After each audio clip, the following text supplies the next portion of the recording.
Assalamu alaikum. Here we are back once again, continuing in our refutation of Nakdimon's mistakes. This is part 4. Well, in this part, you're going to hear Nakdimon go into him conflating the verses, making it appear as if in all of the verses Allah is speaking to exactly the same people.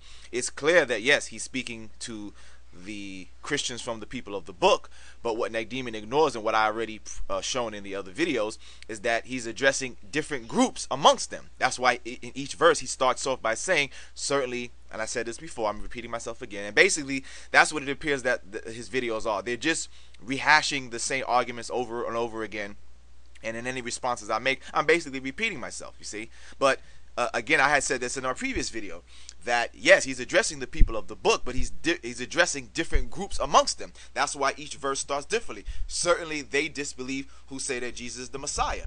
Then in the next verse, certainly they disbelieve who say Allah is the third of three. Yeah, he's addressing, obviously he's addressing the Christians from the people of the book, but obviously he's clearly addressing different groups from amongst them, because we know all Christians don't believe the same thing. So why would Allah continue to repeat himself then? That's why each verse starts off, certainly they disbelieve who say this. Certainly they disbelieve who say this. So yeah, he's addressing the people of the book. Yes, he's addressing Christians, but he's clearly addressing different groups and different issues amongst the Christians. Not all Christians believe that Jesus is God. Not all Christians believe in the Trinity. So it's clear that he's not addressing the Christians all as one, you know, in the context that they all believe the same thing, which is why each verse starts off, certainly they disbelieve this, certainly they disbelieve who say that. Okay? It's clear. No, Shadid, I did not mix the verses. I didn't even address verse 72. Verse 72 speaks about Jesus being Allah. Verse 73 speaks about the Trinity. I never addressed verse 72. What I said is that verse 73, 74, and 75 speak to the same group and thus speak about the same subject. Because you yourself said that verse 74 is about the same people as in 73. And verse 75 refers back to the same people as 73. If it refers back to the people in 73, it discusses the same subject. Obviously, Shadid keeps digging himself further into the mud hole called Islam. Nope, not at all. And that's why you're wrong, and you keep digging yourself in the dung hole of your own delusions and false beliefs.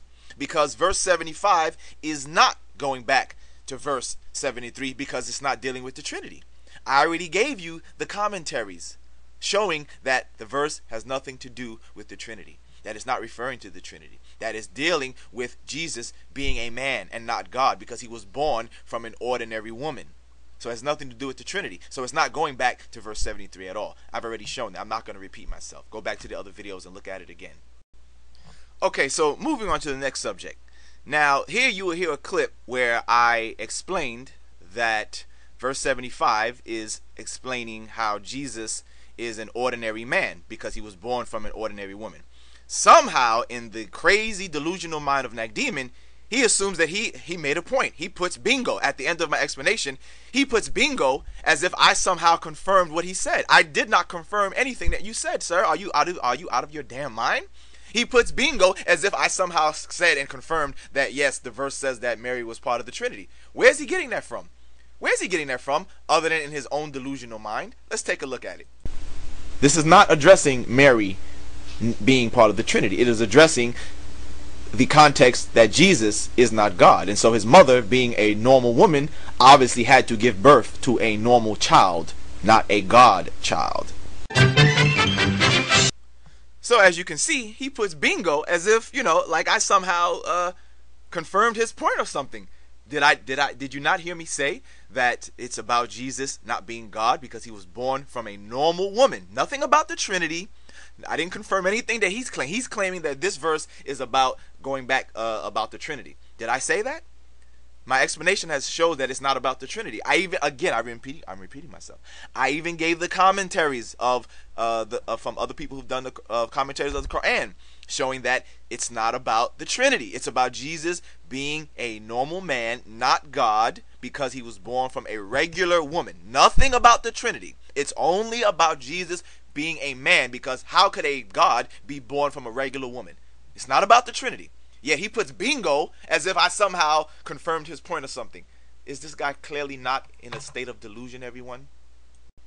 Now, I want you to listen to this. Now, because it's clear that he realized that he has no argument, he claims that I'm a liar and that somehow I lied and I'm forgetting what I said. So notice he's going to say that the verse makes an inadvertent admission about the divinity of Jesus and Mary. But that's in his own mind. Listen to him. Okay, folks.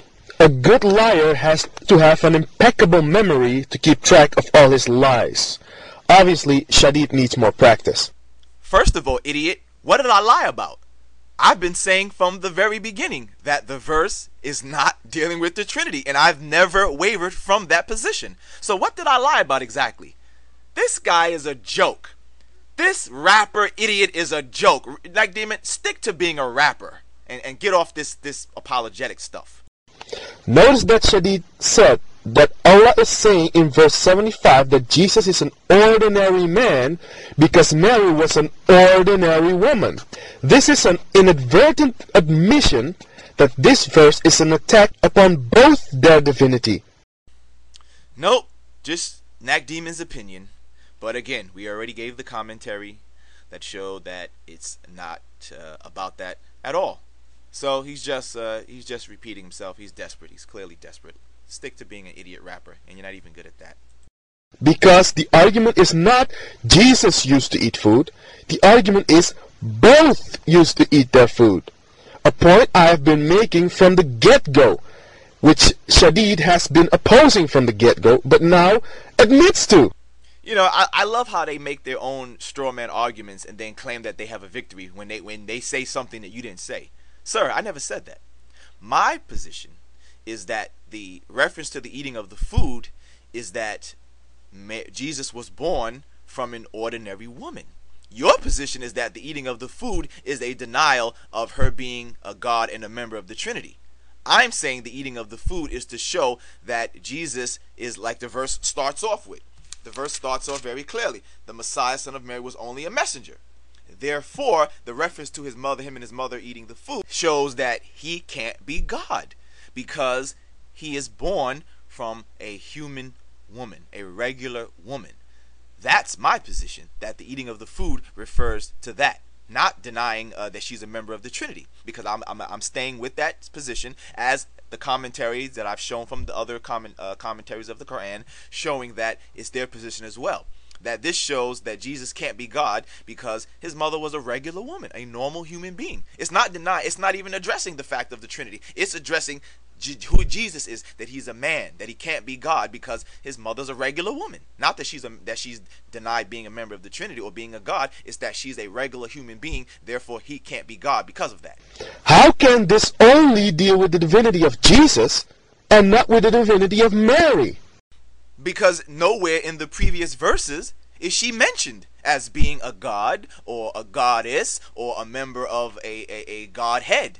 That's why she's not mentioned as being a god. So how can you all of a sudden throw that in there and claim that now it's denying her divinity when it didn't say she was divine in the previous verses that came before that in the first place? Plus, I'm repeating myself.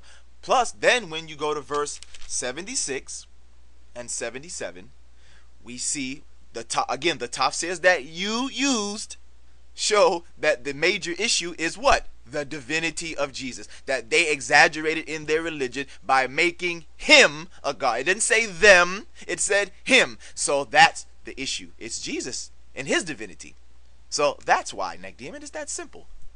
Again, repeating myself, the tafsir that he used, that he relied on, you exaggerated in his case and elevated him, not them, but him you exaggerated in the case of. The nearest antecedent is not that Yeshua cannot be God, but that Allah is part of the Trinity in verse 73. It says they both ate food, and thus refers to two people, not one. If this is against the divinity of Yeshua, then it is also automatically about the divinity of Mary. It can't automatically be about Mary, because nowhere in the previous verses in this chapter is she mentioned as being divine. She's not mentioned as being divine in the previous verses leading up to verse 75. The only mention she has is in verse 72, and she's only mentioned as the mother of Jesus, Jesus being her son. That's it. And in that verse, it's mentioned that he's not God. You see? So verse 75 cannot be about her being divine. It has to be going back to what's in verse 72, that Jesus is the son of Mary. Mary is a regular human being, therefore she could not have given birth to a God. And therefore this negates Jesus from being divine, from being God himself. That's the point that's being made here, not your conclusion. Sorry, you're wrong. Since Allah talks about both, not one, but both eating their food, and thus cannot be associated with Allah in a Trinity.